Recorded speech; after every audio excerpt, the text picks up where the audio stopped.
नमस्कार बच्चों, कैसे हैं आप लोग। बच्चों, आज अपनी वीडियो में हम लेके आए हैं उत्तराखंड में नदी तंत्र। ठीक है, river systems in Uttarakhand. Uttarakhand.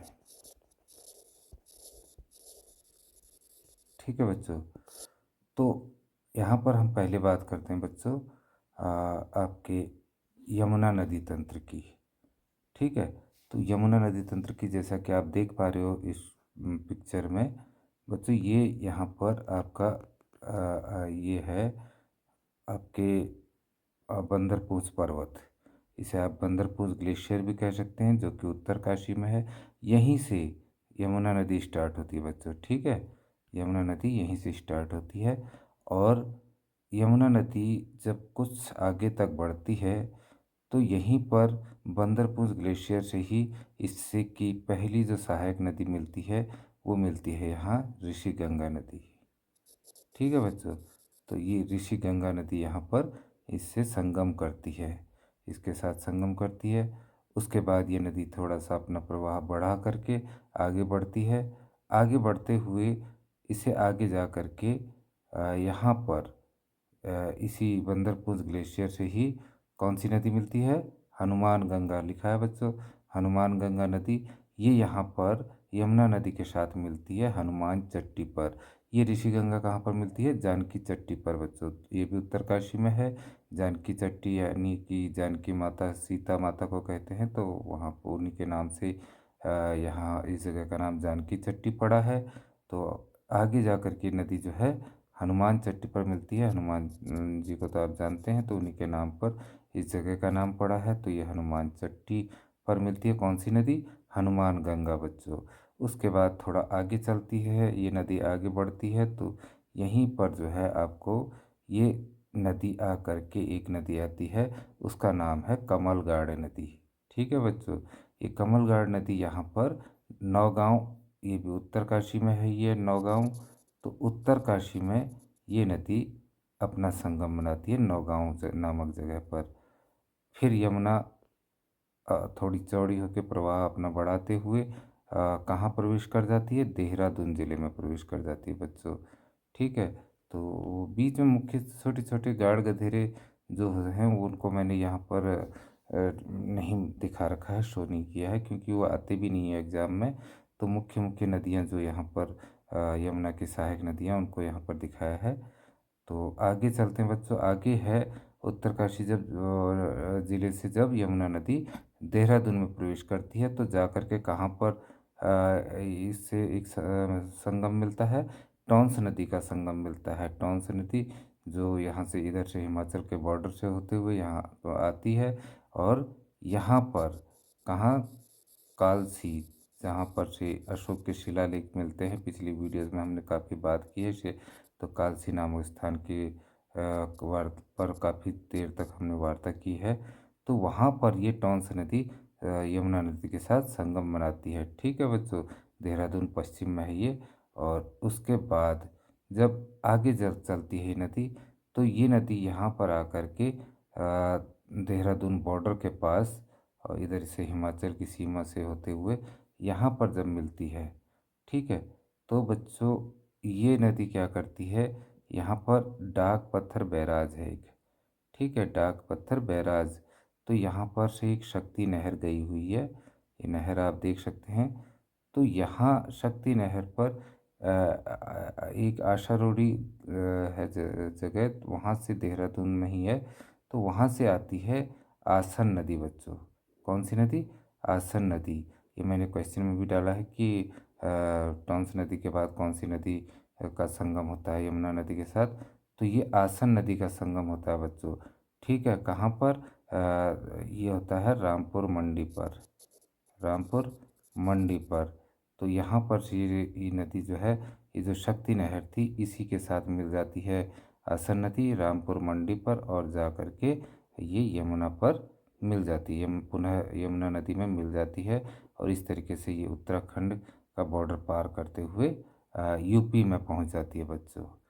फिर उसके बाद यूपी की बात हम अपने अगले वीडियोज़ में करेंगे कि जो है कहाँ-कहाँ इसका पूरा नदी तंत्र है। सभी नदियों के तंत्र के बारे में बात करेंगे। फिलहाल हम उत्तराखंड की बात कर रहे हैं, तो उत्तराखंड में यमुना नदी तंत्र का प्रवाह इतना ही था और इसकी दूरी 136 किलोमीटर है बच्चों। कहाँ से? आपका ये बंदरपूंछ पर्वत से लेकर के देहरादून लास्ट बॉर्डर तक इसका 136 किलोमीटर की इसकी दूरी है बच्चों। आगे चलते हैं हम गंगोत्री ग्लेशियर गंगा नदी तंत्र पर। तो गंगा नदी तंत्र में क्या है बच्चों? गंगा नदी तंत्र में अ, ये थोड़ा इससे कॉम्प्लिकेटेड तंत्र है थोड़ा सा। तो गंगा नदी तंत्र बच्चों ये गंगोत्री ग्लेशियर है। यहाँ पर आप जैसा कि देख पा रहे हैं चित्र में गंगोत्री ग्लेशियर है। तो इस ग्लेशियर से, ठीक है बच्चों, इस ग्लेशियर से यहाँ पर एक जगह है गौमुख, गौमुख है ये जगह है। तो यहाँ से गंगा नदी निकलती है और आगे को बढ़ती है। आगे यहाँ पर आपका रुद्रगिर जो है रुद्रगिरा एक ग्लेशियर है, तो वहाँ से रुद्रगंगा नाम की एक नदी इससे मिलती है। ठीक है बच्चों, किससे? अब शुरू में इसका नाम गंगा तो नहीं था, इसका नाम था क्या था? भागीरथी नदी। निकलती कौन है यहाँ पर? भगीरथ ने तपस्या की थी, तो जो है इसलिए इसका नाम भागीरथी नदी पड़ा है। तो भागीरथी जब यहाँ पर मिलती है तो वो रुद्र गंगा से यहाँ पर संगम करती है बच्चों। तो इस ये जस्ट गंगोत्री धाम से थोड़ा सा ऊपर संगम करती है। यहाँ पर गंगोत्री धाम से कुछ ऊपर संगम नदी जो है अपना संगम करती है। उसके बाद आती है गंगोत्री धाम पर बच्चों। ठीक, गंगोत्री धाम पर आने के बाद आगे बढ़ती है नदी। आगे बढ़ने पर इसको यहाँ पर एक केदार ताल है बच्चों। तो केदार ताल से एक नदी निकलती है, उसका नाम, उस नदी का नाम है केदार गंगा। क्या नाम है बच्चों? केदार गंगा। ये आपके सामने लिखा है मैंने, केदार गंगा। ठीक है, तो केदार गंगा नदी यहाँ पर संगम करती है। ठीक है, तो उसके बाद ये गंगोत्री धाम से कुछ नीचे संगम कोई स्पेसिफिक जगह का नाम तो नहीं है, तो यहाँ पर संगम करती है केदार गंगा के साथ। फिर हमारी भागीरथी नदी और आगे बढ़ती है और आगे जाने पर यहाँ पर एक जगह है भैरव घाटी बच्चों। क्या है? भैरव घाटी। तो भैरव घाटी इसे लंका के नाम से भी जाना जाता है। तो दोनों आप याद कर लीजिएगा कि भैरव घाटी और लंका एक ही हैं। यहाँ पर एक थंगला दर्रा जो है वहाँ से जाह्नवी नदी आती है बच्चों, या जात गंगा कहते हैं, जाह्नवी भी कहते हैं। जाह्नवी आपको पता है गंगा का भी नाम है। तो ये नदी यहाँ से मिलती है और संगम करती है भैरव घाटी पर। और उसके बाद जो है हमारी भागीरथी नदी आगे बढ़ती है। आगे बढ़ने पर बच्चों इस नदी का संगम झाला नामक स्थान पर होता है।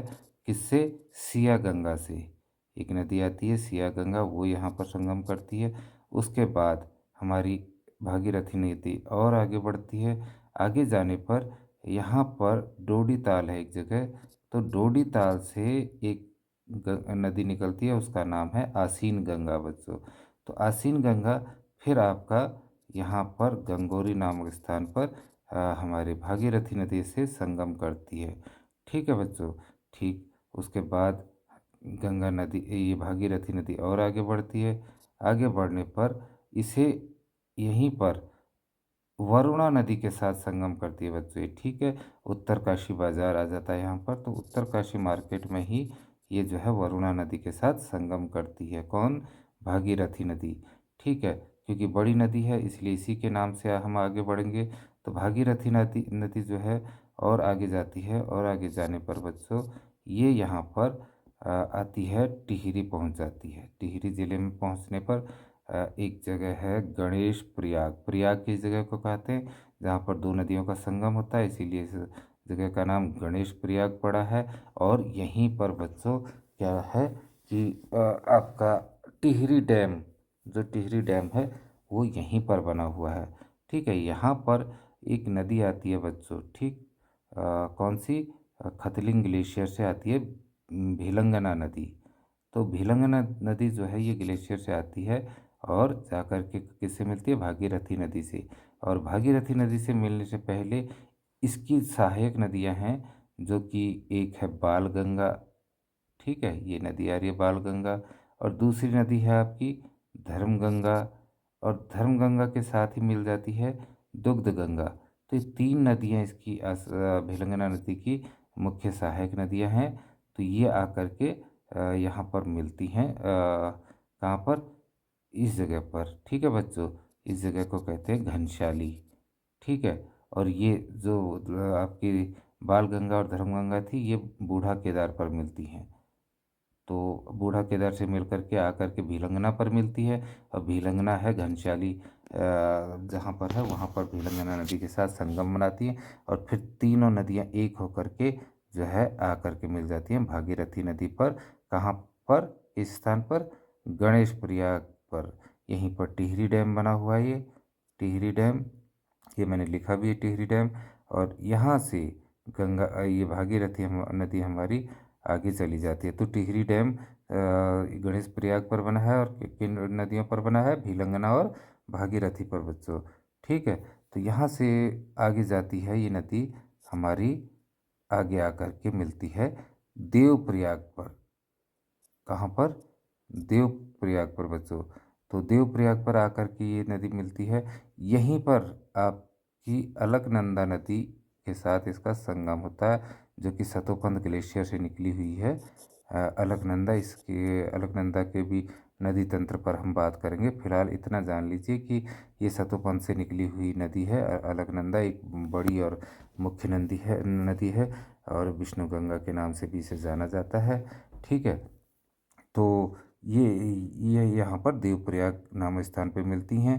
क्योंकि जो है इसका प्रवाह क्षेत्र छोटा है, इसलिए जो है ये नदी जो है बहुत तेज़ी के साथ आवाज़ करते हुए आती है, और टकरा करके, इसलिए जैसे सास आवाज़ करती है अपनी बहू के सामने, चिल शोर मचाती है, उसी तरीके से ये भी शोर कर मचती है, इसलिए इसे सास के नाम की भी उपमा दी गई है। और ये इसका प्रवाह क्षेत्र चौड़ा है, तो जो है ये शांत जाति है, तो इसलिए इसको बहू की संज्ञा दी गई है, या बहू की उपमा दी गई है। और यहीं पर से भागीरथी और अलकनंदा के मिलन के बाद इस इन दोनों नदियों का नाम बदल करके बन जाता है बच्चों गंगा। ठीक है, गंगा नदी बन जाती है यहाँ पर से। और गंगा नदी जब आगे बढ़ती है, तो ये यहाँ पर ब्यास घाटी में, पौड़ी में ब्यास घाटी है बच्चों। तो पौड़ी में ब्यास घाटी पर ये मिलती है, यहाँ पर संगम करती है किससे, नयार नदी से। किससे करती है, ये नयार नदी से संगम करती है।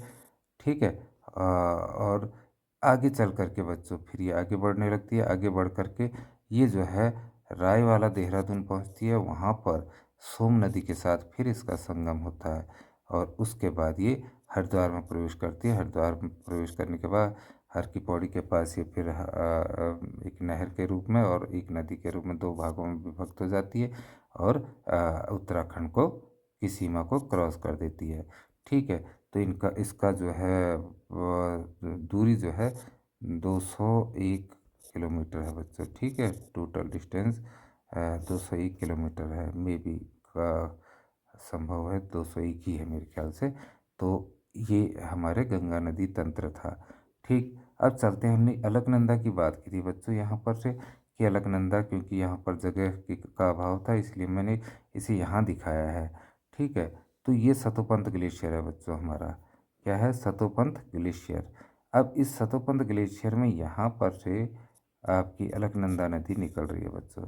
अलकनंदा नदी निकल रही है, तो सबसे पहले जो है ये अलकनंदा नदी की सहायक नदी मिलती है यहाँ पर देवताल से मिलती है इसे सरस्वती नदी। आपने सुना होगा नाम गंगा यमुना सरस्वती, तो ये वही सरस्वती नदी है बच्चों, जो कि इलाहाबाद में गंगा यमुना और सरस्वती एक साथ मिलती हैं।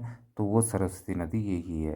ठीक, ये यहाँ पर केशव प्रयाग में मिलती है बच्चों। कहाँ, केशव प्रयाग, माणा गांव के पास ही एक जगह है केशव प्रयाग। यहीं इसी के कुछ आसपास जो है एक बड़ा सा जलप्रपात भी है, झरना जिसे कहते हैं। तो वो यहाँ पर मिलती है, और यहाँ से हमारी अलकनंदा आगे बढ़ जाती है। आगे बढ़ने पर बच्चों ये जो है कहाँ पहुँचती है, बद्री धाम, जहाँ पर हमारा बद्रीनाथ धाम है, वहाँ पर पहुँचती है बच्चों। वहाँ पर इसका मिलन होता है एक नदी से, जिसका नाम है ऋषि गंगा। ये ऋषि गंगा नदी कहाँ से आती है? नीलकंठ पर्वत से आती है बच्चों। ठीक है, ऋषि गंगा नदी नीलकंठ पर्वत से आती है, दिख रहा होगा आप लोगों को में भी। और जो है फिर उसके बाद हम हमारी ये अलकनंदा नदी चलती आगे बच्चों। ठीक, यहाँ पर ये नदी मिलती है लक्ष्मण गंगा नदी से। किस नदी से? लक्ष्मण गंगा बच्चों। अब लक्ष्मण गंगा नदी कहाँ से बनती है? लक्ष्मण गंगा नदी जब हम बद्रीनाथ धाम से नीचे को हमारी नदी आती है तो उसी के कुछ नीचे हेमकुंड साहिब सिखों का वो है तो हेमकुंड साहिब यहाँ से एक नदी निकली है बच्चों। ठीक है, इसको भिंडार गाड़ कहते हैं। तो भिंडार गाड़ ये आ रही होती है और यहीं पर से एक नदी आती है पुष्पावटी। पुष्पावटी जो कि फूलों की घाटी से होते हुए जाती है बच्चों। ठीक है, ध्यान रखिएगा, फूलों की घाटी से कौन सी नदी जाती है? पुष्पावटी होते हुए जाती है और आ कर के मिलते हैं ये यहाँ पर। ठीक है, और यहाँ पर मिलने के बाद ये जो है ये है बच्चों।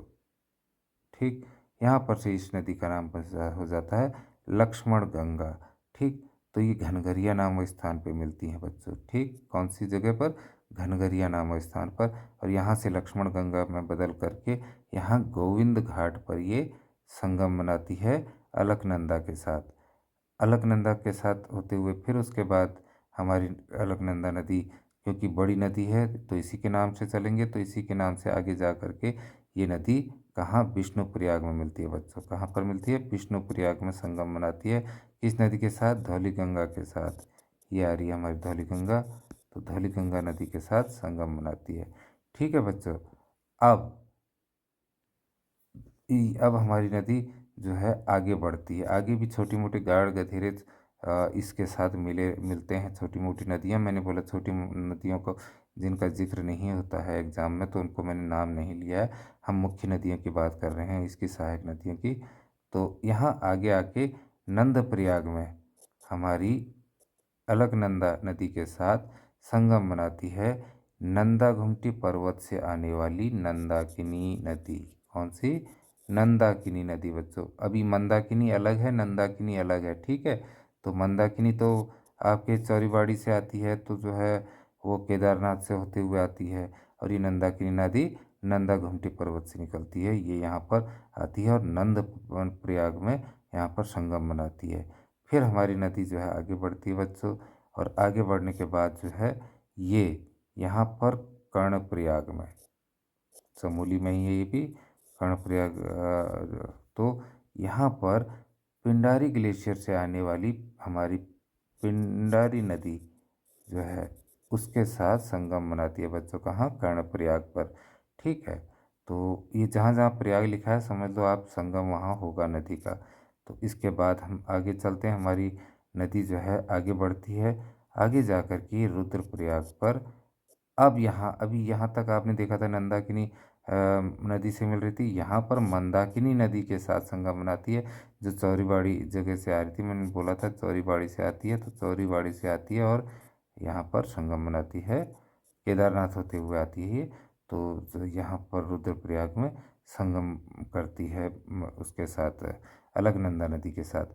ठीक है, यहाँ पर से आकर के हमारी नदी आगे बढ़ती है, छोटी मोटी सहायक नदियाँ इसके साथ मिलती हैं, लेकिन उनको मैंने यहाँ दिखाया नहीं है।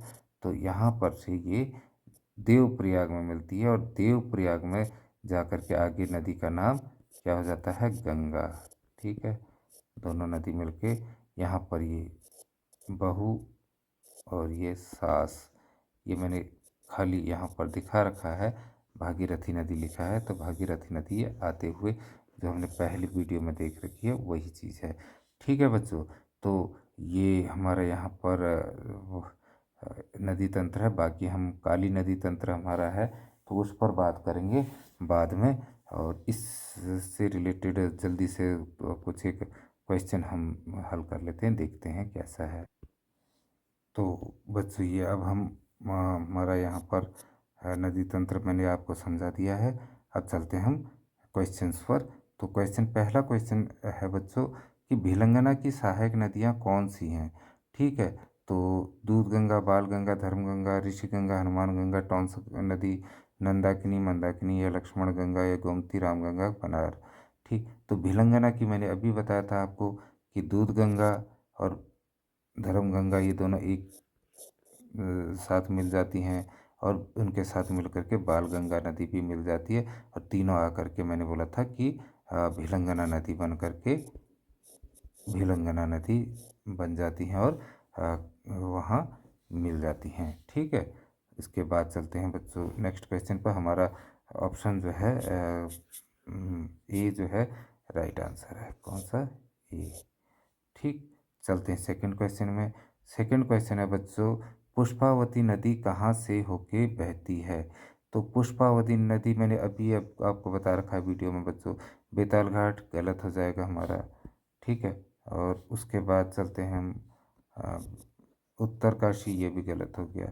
देवप्रिया, ये भी गलत हो गया। मैंने कहा था फूलों की घाटी से होते हुए पुष्पावती नदी चलती है। पुष्प माने आप समझ लेना, पुष्प माने भी फूल होता है और फूलों की घाटी, तो एक हिंट बन सकता है इस तरीके से। तो ये हमारा सही उत्तर हो गया। और चलते हैं नेक्स्ट क्वेश्चन में।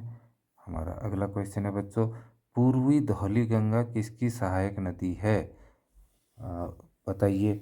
गंगा नदी की, काली नदी की, यमुना नदी की, या फिर मंदाकिनी की बच्चों? तो किसकी है पूर्वी धौली गंगा?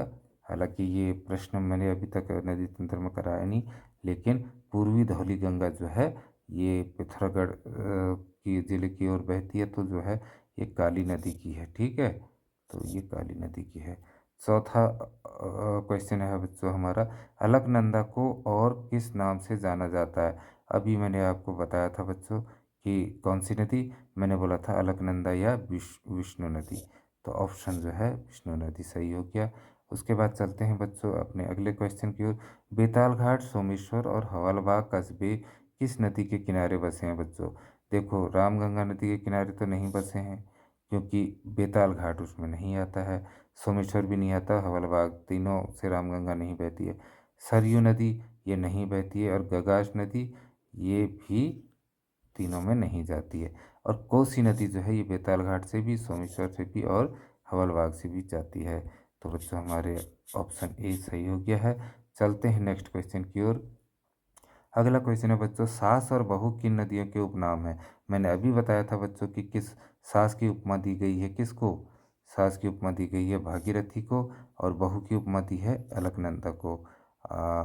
क्योंकि ये ज़्यादा शोर मचाते हुए जाती है इसलिए सास, और अलकनंदा शांत जाती है इसलिए बहू। तो ये हमारा विकल्प सी सही उत्तर हो गया बच्चों। ठीक है। तो अब जो है हम चलते हैं अपने नेक्स्ट क्वेश्चन की ओर। हमारा नेक्स्ट क्वेश्चन है, कौन सी नदी हिमनद से नहीं निकलती है बच्चों? हिमनद यानी कि ग्लेशियर, हिमनद माने ग्लेशियर बच्चों। ठीक है। ग्लेशियर को कहते हैं हिमनद। तो ये हिमनद हो गए। तो अब अलकनंदा नदी हिमनद से निकलती है, मंदाकिनी नदी निकलती है, भागीरथी नदी भी निकलती है। ठीक है। तो अब बची कौन बच्चों? बची हमारी, देखिए, आपका ये सतोपंथ ग्लेशियर से निकलती है, बताया था। ठीक है। ये चौराबाड़ी ग्लेशियर से निकलती है, ये भी ठीक हो गया। भागीरथी नदी आपकी गौमुखिया गंगोत्री ग्लेशियर से निकलती है, तो ये भी सही है, लेकिन ये नहीं निकलती है। तो इसका मतलब हमारा जो है कौन सा ऑप्शन सही हो गया बच्चों? हमारा ऑप्शन हो गया option D is the right answer. चलते हैं अपने लास्ट क्वेश्चन के आज के। तो बच्चों हमारा आखिरी क्वेश्चन है आज का कि टॉन्स नदी के बाद देहरादून में यमुना नदी किस नदी से मिलती है? देखो बच्चों, अभी बताया था मैंने आपको पूरा का पूरा नदी तंत्र में कि यह टॉन्स नदी जब वहाँ पर आपके कालसी पर मिलती है, उसके बाद जो है किस नदी से मिलती है? ये आसन नदी से मिलती है। बाकी ये सब गलत हैं। तो बच्चों वीडियो जैसा कैसा लगा आपको? अगर अच्छा लगा हो तो प्लीज़ लाइक करें, और उसके बाद इसे सब्सक्राइब आपने नहीं किया है अभी तक तो प्लीज़ सब्सक्राइब करें इसे बच्चों। और इसे वीडियो कैसी लगती है इस पर भी मुझे बताएं बच्चों, कमेंट कीजिए, और जितना हो सके इसे शेयर करने का कष्ट करें। और इसी के साथ जो है आपका दिन शुभ हो, और बाय बाय बच्चों।